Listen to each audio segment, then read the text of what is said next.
right, let's get back into chapter 3. Dividends. Generally includable in gross income. C Corps can exclude between 50 and 100% of dividends under the dividends received deduction. Um, Very important to know that. Individuals' dividend rates are capped. Not much else to go on there. Make sure you understand the dividend received deduction, though. Capital gains dividends distributed by mutual funds are reported on the 1099 div and are treated as capital gains losses on Schedule D. Constructive dividends is treatment usually asserted by the IRS, and this occurs when employee shareholders are determined to have either unreasonable compensation or unreported benefits. Basically, that's the IRS saying, hey, you know what? You are paying out a lot of income as dividends as opposed to wages. And if dividend treatment is upheld, then employee shareholder recognizes income and corporation does not obtain a deduction for the value of the deemed dividend. Payments incident to divorce. All these are taxed follows the concept of meeting social goals.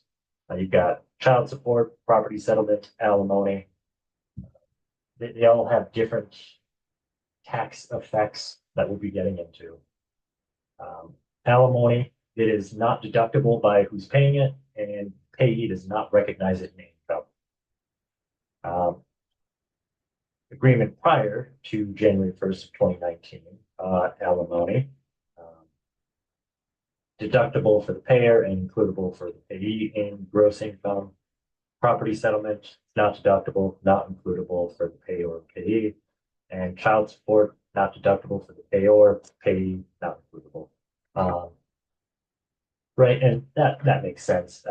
You have two divorced individuals, one of them receives child support. It's not income to the payee. It's money used to pay for the upbringing and care of the child.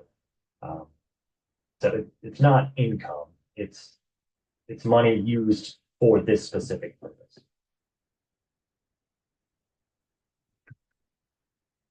Alimony must meet all the following criteria. Payments got to be in cash, can't be services or other items. Incident to divorce, separation, or written agreement. Payments terminate at death of payee, clearly designated as alimony, and agreement made between people in separate households. Typically, you're going to see this with divorced couples, and the written agreement I would specifically call attention to. That's going to be kind of your deciding factor as to how much is the alimony payment and for how long does it go. Pretty common to see alimony where if the spouse receiving it gets remarried, those payments stop. That is a good reason for someone receiving alimony to not get remarried, which is what you commonly see. But that's the law there. Other items in gross income, we've got life insurance. Face value of insurance proceeds received incident to death is non-taxable to the recipients. Discharge of indebtedness, forgiven amount of a loan is taxable income. Think of it as I've got a car loan that I just stopped making payments on. I've got to pay 10 more grand on this car. And, I just stopped paying it. The bank says, you know what, we're not going to get this. We forgive it. That 10,000 is a benefit to me. I have to recognize that in my gross income. I would receive a 1099 from the bank saying, hey, this is the debt that we canceled for you. This is a benefit for you. You have to recognize this as income. And finally, we've got pass-through income, generally taxed with the recipient, partnership income, S corporation distributions, IRDs, income with respect to decedent, trust income. Basically, anything that gets reported in another place and it flows through to the individual's tax return. That's pass-through income. And you'll often see that with partnerships, trusts, S corps, pretty much all the items here. Prizes, awards, treasure trove, lottery, and gambling winnings, all considered taxable income. Uh, Illegal income, amounts are taxable. This goes back to the Al Capone, which I believe I mentioned earlier. Um, he made his money in illegal activities. He got caught and busted because he wasn't reporting that income. All income, um, is reportable in that situation. It's illegal, and maybe you call it something else on your tax return instead of, I sold a bunch of cocaine for $100 million. Maybe it's I had business activities that got me $100 million. You got to report it. You don't necessarily have to say exactly what it is you're doing, but you got to report it. And finally, we've got unemployment compensation. That's a benefit to whoever is receiving it. They got to recognize it. Calculating taxable Social Security income. Um, Social Security is typically 0% taxed, 50% taxed, or 80% taxed. Um, how it kind of goes is the taxpayer's AGI is kind of the driving factor in that calculation. I would print this sheet off, and make sure you kind of understand, hey, if I've got someone who made $100,000 and they had $40,000 of Social Security income, how much of that Social Security income is taxable? Um, we can go through, yeah, let's go through one of these. Taxpayers, fall within the following thresholds, married filing separately, head of household, let's say that yes, we meet this requirement. So include the lesser of 50% of Social Security benefits or 50% of provisional income. Um, Provisional income being your AGI less your Social Security, because that's if we were to include that into it, it would become a circular calculation. Plus your tax exempt interest, excluded foreign income, and that's your provisional income. As a taxpayer filing married, filing separately, but living together, let's say no, is the taxpayer's provisional income under the minimum threshold. Let's just say yes, it is. Okay, Social Security benefits are not taxable. It's I don't want to dive too deep into this. Your book does a good job of that, and I could spend an hour going through when is Social Security taxable. I would say print off this slide and make sure you kind of understand what goes into that calculation. Um, AGI, less your Social Security, plus tax exempt interest and excluded foreign income.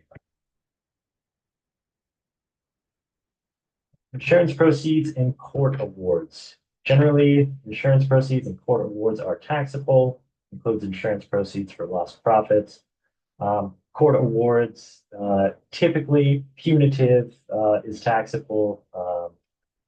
Compensatory is generally not. Um, let's say that I get into a car accident, a drunk driver T-bones me. Um, I would likely be able to get punitive damages as well as compensatory.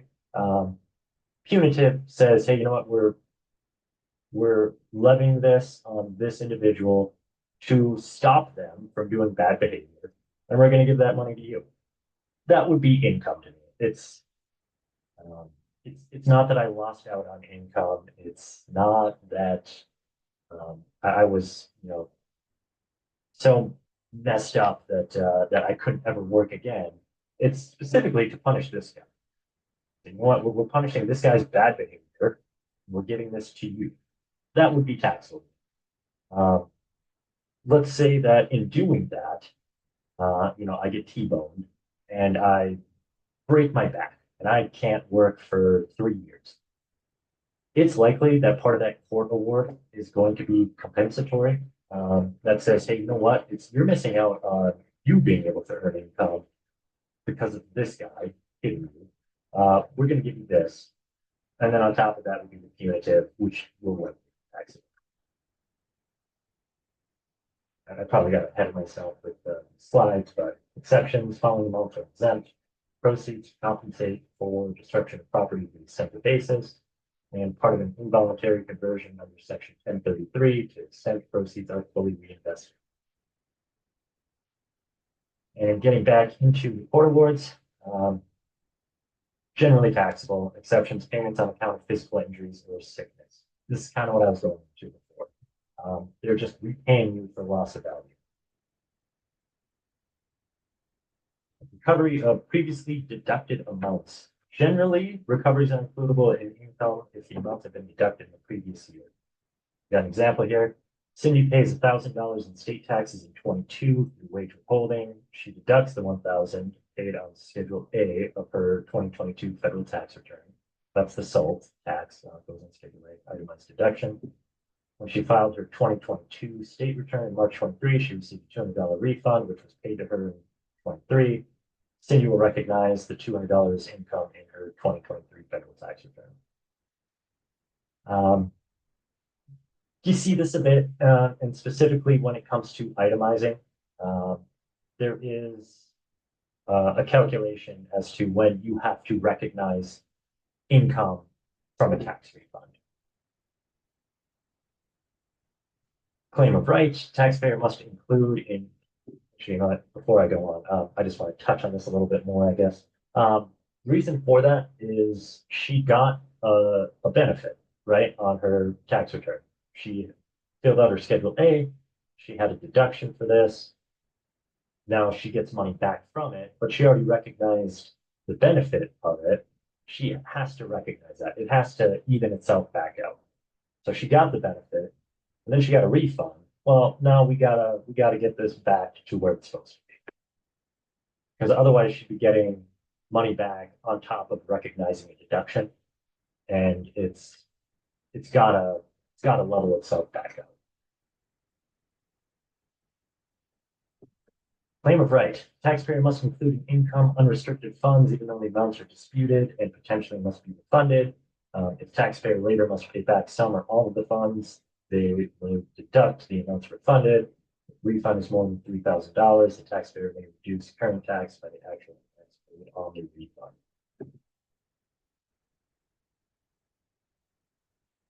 All right, and that is it for chapter 3, gross income exclusions. Yeah, big things that I would say to really hammer home here. Cash basis of accounting, accrual basis of accounting. You know, I would print off this PDF showing, you know, what are the gross income items under section 61. The only thing I would really worry about on common law versus community property states, Wisconsin is a community property state, Minnesota is a common law state. That's more just for your information. You know, we kind of got into the kitty tax last chapter. I would really kind of understand cash method and accrual method, constructive receipt.